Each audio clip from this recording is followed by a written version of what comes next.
Hello friends, welcome back to the channel. दोस्तों, आज हम बात करने वाले हैं डेंगू और मलेरिया को कैसे पहचाने, यानी अगर आपको कोई फीवर है तो आपको कैसे डिफरेंशिएट करना है कि आपको डेंगू हुआ है या मलेरिया हुआ है।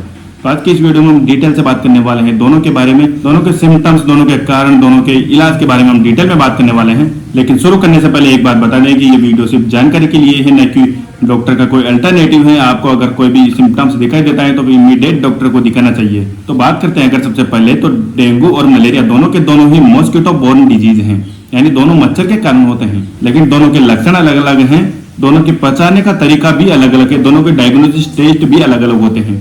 तो अगर सबसे पहले बात करें मलेरिया के बारे में, तो मलेरिया का कारण होता है मादा एनोफिलीज मच्छर और प्लाज्मोडियम इसका कारण होता है। और अगर डेंगू के बारे में बात करें तो डेंगू का होता है एडिस इजिप्टी मच्छर और डेंगू वायरस इसका जो मेन कारण होता है।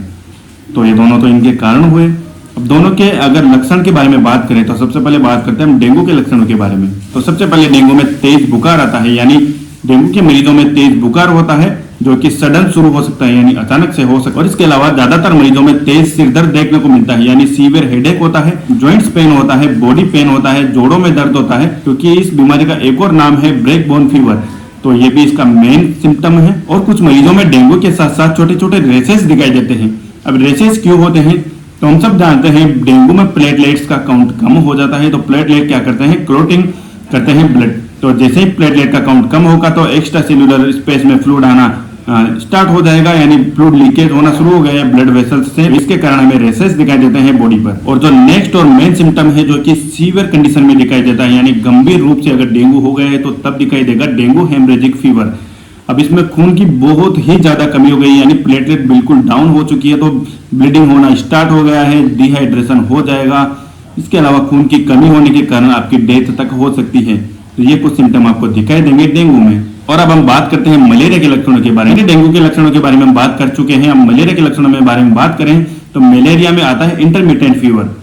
इंटरमिटेंट फीवर का मतलब है कि बुखार आता है जाता है, यानी कुछ दिनों के लिए बुखार आता है, फिर ट्रीटमेंट लिया, फिर ठीक हो जाता है, फिर से दोबारा आने लग जाता है। तो इसे बोलते हैं इंटरमिटेंट फीवर। और इसके अलावा जो मेन सिम्टम्स है मलेरिया का, जिससे हम सब लोग पहचानते हैं, वो है शिवरिंग, यानी कि कपकपी होना। मलेरिया में कपकपी लग के बुखार आता है, बहुत तेज ठंड लगती है। और इसके अलावा आपको शरीर में थकान महसूस होती है, यानी बिल्कुल थका सा महसूस होता है शरीर में। और इसके अलावा आपको सिर दर्द देखने को मिलेगा, यानी सिर दर्द इसमें भी होता है। लेकिन इसमें नोजिया वोमिटिंग भी होती है, यानी चक्कर आते रहते हैं, उल्टियां होती रहती है, बहुत ज्यादा कंडीशन देखने को मिलती है मलेरिया के केसेस में। तो ये मलेरिया के लक्षण है, इससे हम पहचान सकते हैं कि मलेरिया है। और अगर आपको लगता है कि इन दोनों में से कोई से भी सिम्टम्स दिखाई दे रहे हैं, यानी जो हमने बात की डेंगू के सिम्टम्स के बारे में और बात की हमने मलेरिया के सिम्टम्स के बारे में, तो इन दोनों में से आपको किसी भी तरह के सिम्टम्स दिखाई दे रहे हैं तो तुरंत डॉक्टर से संपर्क करें, खुद के हिसाब से दवा लेने से बचें, क्योंकि ये गंभीर भी हो सकती है अगर सीवियर कंडीशन हो जाती है तो। और अब आगे बात करते हैं हम डेंगू या मलेरिया से बचाव के लिए हमें क्या करना चाहिए। तो डेंगू से बचाव के लिए सबसे पहले तो आपको आपके आसपास भरे हुए पानी को साफ करना है, पानी इकट्ठा नहीं होने देना है। जो यूजलेस बर्तन से, यानी जो बर्तन अब काम में नहीं आ रहे हैं, उनमें पानी इकट्ठा नहीं होने देना है। घरों के ऊपर छतों पर पानी नहीं रखना है। और साथ ही अगर आपके पीने की, खाने पीने की चीजें हैं तो उनको ढककर रखें और पूरी बहू के कपड़े पहने। अगर आपके एरिया में ज्यादा सीवियर इन्फेक्शन हो रहा है तो अननेसेसरी आउटडोर घूमना बिल्कुल बंद करें। यानी अभी जो पीक लेवल चल रहा है डेंगू का, बहुत ज्यादा केसेज आ रहे हैं, तो इनमें बाहर घूमना अवॉइड करें अगर कोई जरूरी ना हो तो। और अगर बात करें मलेरिया से बचाव कैसे करें, तो मलेरिया में भी होता तो मच्छर ही है और मच्छर हमेशा रुके हुए पानी में ही पनपते हैं।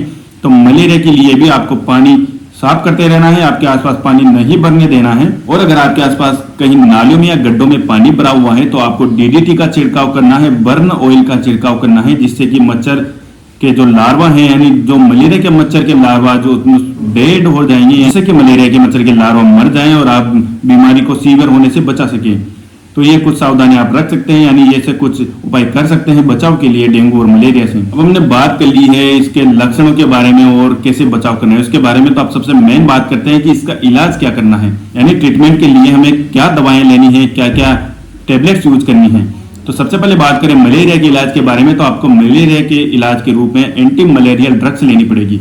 अब एंटी मलेरिया ड्रग्स के रूप में सबसे पहले हम देते हैं क्लोरोक्विन फॉस्फेट। अब क्लोरोक्विन फॉस्फेट जो होती है मलेरिया की सबसे प्राइमरी दवा है, यानी मलेरिया के पेशेंट में सबसे ज्यादा दी जाती है। लेकिन दुनिया के कई हिस्सों में लोगों को क्लोरोक्विन से भी रेसिस्टेंट हो गए, यानी क्लोरोक्विन उन पर इफेक्ट नहीं दिखा रही है। तो उसके लिए हम नेक्स्ट थेरेपी देते हैं आर्टिसिमिनिन बेस्ड कॉम्बिनेशन थेरेपी, जिसमें की सबसे मेन ड्रग है आर्टेसोनेट। आर्टेसोनेट हमें 60 mg और 120 mg दोनों में मिल जाती है, और मेनली आर्टेसोनेट उन लोगों में दी जाती है जिनको क्लोरोक्विन से रेजिस्टेंट पैदा हो गया है, यानी क्लोरोक्विन उन पर कोई इफेक्ट नहीं दिखा रहे, तो उन्हें आर्टेसोनेट थेरेपी दी जाती है।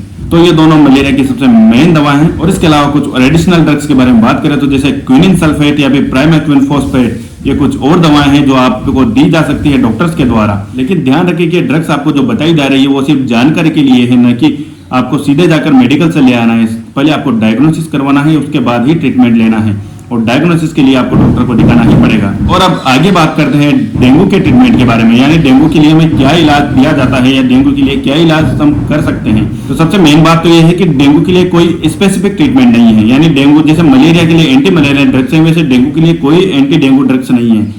डेंगू में सिर्फ सिम्टोमेटिक ट्रीटमेंट किया जाता है, और इसके अलावा कुछ सावधानियां रखी जाती है जिसके कारण वायरल बीमारी ठीक हो जाती है। तो सबसे पहले बात करें डेंगू में, तो डेंगू में आपको बहुत सारा फ्रूट्स पीने की सलाह दी जाती है।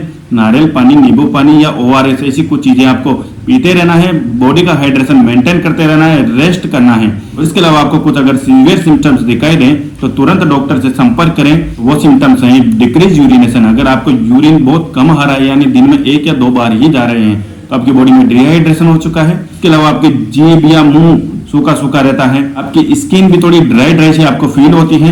इसके अलावा आपका कंफ्यूजन या लिथार्जी जैसी कंडीशन रहती है, यानी आपको थकान सी महसूस रहती है, बॉडी बिल्कुल सुस्त पड़ी रहती है। और सबसे मेन टेबलेट जो दी जाती है डेंगू में वो है पेन और फीवर के लिए सिर्फ और सिर्फ पैरासीटामोल। आपको ओवर द काउंटर ड्रग्स के रूप में NSAID और ड्रग्स हैं जैसे एस्प्रिन, डाइक्लोफिनेक, एसिक्लोफिनेक या फिर नेप्रोक्जेन, ऐसे कुछ ड्रग्स को आपको अवॉइड करना है, क्योंकि ये ब्लीडिंग के चांसेस बढ़ा सकती है, साथ में सीवियर कॉम्प्लिकेशंस भी कर सकती हैं। तो ये कुछ आपको सावधानी रखनी है, यानी इसे आप इलाज के रूप में लें या सावधानियों के रूप में, क्योंकि डेंगू का स्पेशल ट्रीटमेंट तो है नहीं, तो आपको सावधानियां ही रखनी पड़ेगी। और अगर आप में सीवियर केसेस दिखाई देते तो बिल्कुल आपको हॉस्पिटलाइजेशन हो जाना है।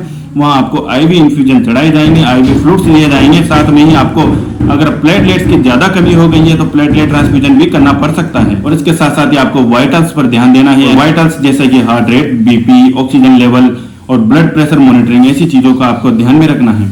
तो दोस्तों ये कुछ बातें थी जो आपको ध्यान रखनी। जानकारी आपको डेंगू और मलेरिया को डिफरेंशिएट करने में मदद कर सकती है, यानी आप आसानी से पहचान सकते हैं कि आपको डेंगू है या मलेरिया है।